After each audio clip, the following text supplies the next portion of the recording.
Once upon a time, in a faraway land wrapped in golden sunlight and sweet winds, there lived a wealthy merchant named Alaric.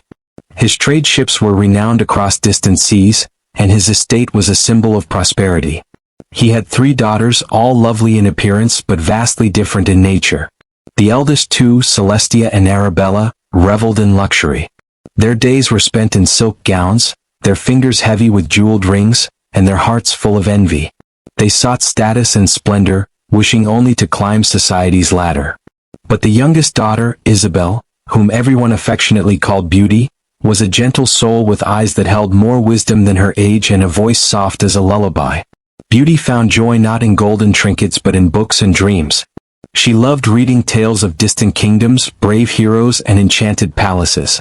Most of all, she dreamed of a prince, not just any prince but one kind of heart, who would see her not just for her face but for her spirit.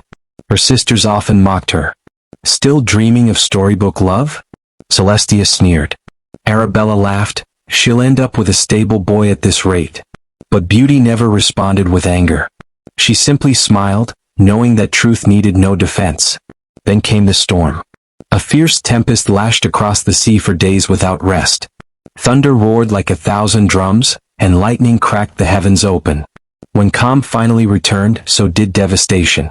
All of Alaric's merchant ships, save one, had vanished into the deep. His fortune was swept away with the tide.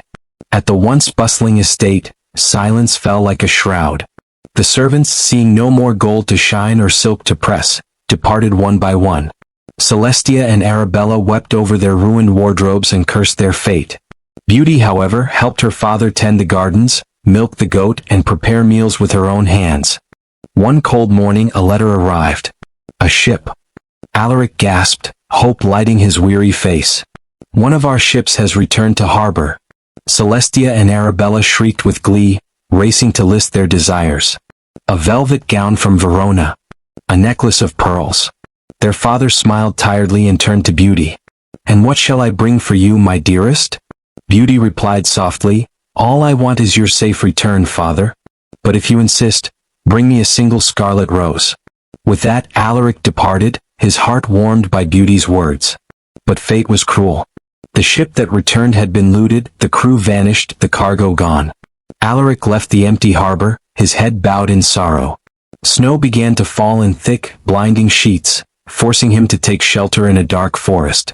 Lost, cold, and weak, he trudged through the whiteness until a strange sight met his eyes, a glittering avenue of orange trees, untouched by snow, leading to a magnificent palace. The palace gates opened on their own. Inside, warmth welcomed him. Candles burned in golden sconces, and a feast awaited him on a long table. Roasted meats, fresh fruit, rich desserts.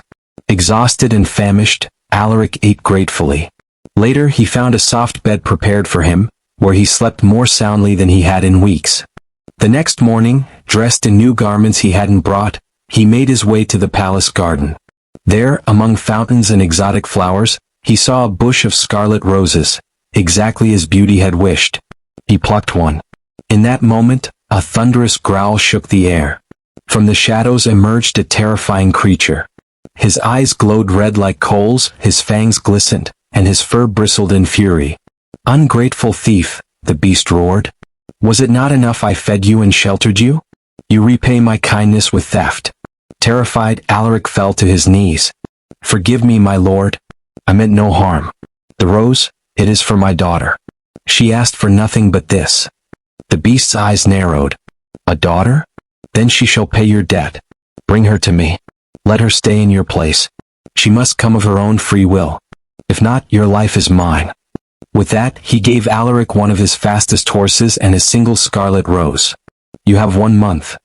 Alaric returned home, devastated. He shared the tale with his daughters. Celestia and Arabella were livid. "Why would you ask for something so silly? This is your fault." But Beauty, calm as ever, laid a hand on her father's trembling shoulder. "If someone must go, let it be me. I asked for the rose. I'll keep your promise." "No, Beauty," he whispered. "I'd rather die than send you into the arms of that monster." "But what kind of life would that be, knowing I let you suffer alone?" she replied. And so, one snowy morning, Beauty mounted the enchanted horse. As the trees blurred by, her heart beat not in fear but quiet determination. When the palace appeared, it shimmered like a dream. Orange trees lined the path inside the beast stood. His voice was deep yet strangely gentle. "You've come willingly?" "I have." "Then your father is free. He will return home with gold for your family. But you must stay." With tears in his eyes, Alaric kissed her forehead and rode away. That evening, Beauty found herself in a room made for a princess. Silken sheets, ivory mirrors, and books upon books. Every meal was a feast. And every evening after dinner, the beast would come. He would ask, "Beauty, will you marry me?" And every time she would say, "Oh no, I cannot." But he never grew angry. He simply bowed and replied, "Good night." Days turned into weeks, weeks into months. And slowly Beauty began to see through the beast's monstrous form. He brought her books about stars and songs from faraway lands. He asked her opinions. He listened when she spoke. He made her laugh. He played music for her and even taught her to dance in the candlelit halls. One day as she sat by the fountain reading, he approached. "You look sad." "I miss my father," she confessed. "Please, let me visit for just a week." The beast looked away. "Is it because you hate me that you wish to leave?" "No," she whispered. "I don't hate you." He sighed. "Then take this ring. Wear it to sleep and you'll wake up in your home. But remember, if you don't return in a week, you may never see me again." Beauty nodded. "I promise."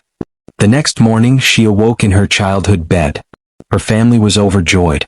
Celestia and Arabella, now both humbled by hardship, embraced her. They had changed. The suffering had softened their pride. But as days passed, Beauty's thoughts drifted back to the palace. She missed the beast's voice, his music, his kindness. On the 7th night she had a terrible dream. The beast was lying in the rose garden, weak, dying, alone. She awoke gasping, removed the ring and closed her eyes. When she opened them she was back. She ran to the garden, heart pounding, and there he was, collapsed among the scarlet roses. "No," she cried, falling to her knees. "Don't leave me." She pressed water to his lips and held his hand. His breath was faint, but it was there. Slowly his eyes fluttered open. "Beauty," he whispered, "you came back." "I'm so sorry," she sobbed. "I didn't realize how much I loved you until now. Do you truly love me even as I am?" "Yes," she whispered. "With all my heart."